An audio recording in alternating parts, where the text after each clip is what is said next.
after a resident had not been seen or heard from in weeks. Upon arriving, they discovered that the resident was deceased, unfortunately. No foul play is suspected, but police did not walk away from the home on Detroit's east side empty-handed. Take a look at this. 2 animals in the house, and one being this alligator that was caged. It's a 4-foot-long female alligator. Fox 2 caught up with her at Detroit Animal Care and Control on East Ferry. At times, it looked like she wanted to get away from all the cameras and bright lights. Come on, man. You okay? You okay? Needless to say, police were not expecting to find an alligator inside a home, so Animal Control was called in to help. Alligator specifically, it's rare, but we do come across Detroit residents harboring, owning, or having pets that are hard. Our Guy Gordon is live on the city's west side tonight, and Guy, it sounds like somebody's pet got away. Yeah, I guess you could say that. If this is a prank, though, nobody's laughing, Carmen, given recent events. Hey, look, the Boyd family doesn't mind it when folks drop by on their porch, but in the backyard today around 12:30, and that's a backyard where normally you got a lot of kids, a lot of pets playing, they did find a 2.5-foot gator way in the back there. Grandpa wasn't sure what he was seeing. He's a little camera shy, but he went out to check it out. It's classified as a dangerous animal, illegal to possess, and this one was bigger than any pet, capable of taking part of your hand if he wanted to. My brother told me, Zelma, it's the alligator in the backyard. Come on. And I just went to shake it. I said, oh, Lord, who? My granddad discovered it. He seen it, and he screamed loud like a banshee. And he ran, sprinted like Jesse Owens. No, my granddad's 95 years old. When Grandpa hollered, the gator got scared and tried to escape. And when I seen that thing, I said, oh, Lord, have mercy.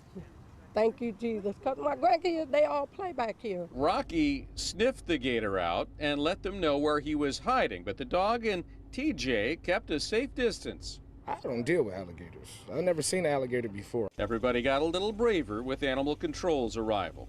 People ain't going to believe it until they see it. So I took my pictures. On a normal day, this reptile might bring a smile, if not for the tragedy last night in Disney World. Well, that's something that terrified me from yesterday, and as that was a gator, I was very concerned. I won't say So you were taking it serious? Yes. Wasn't taking no chances with it. Detroit Animal Care and Control officers fight to get control of an alligator. Yeah, you want to flip them over and see? It was found inside a home on Detroit's east side during an eviction. Court officers called Animal Control for backup when they found it along with 3 baby alligators inside this tank. Neighbors were taken aback. You ever seen anything like this before? No, not at all. Nope.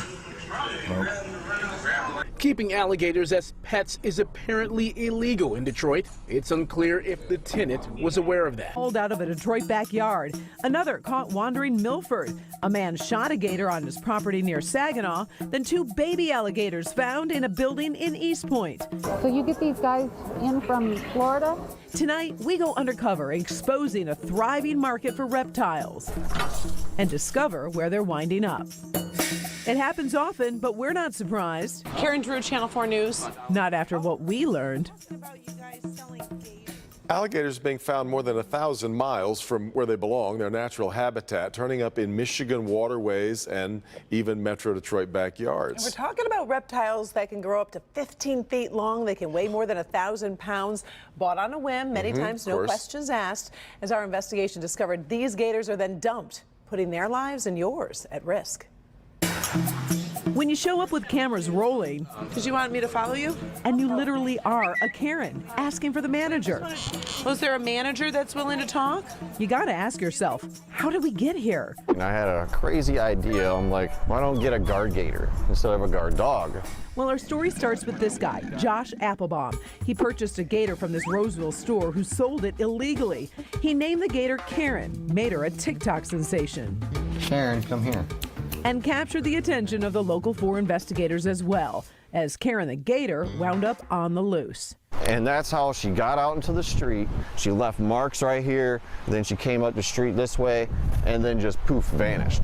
We've reported for years about stray gators found in a variety of Metro Detroit neighborhoods. Now, while there is no state law outlawing the sale of alligators, different cities have laws about selling or owning gators.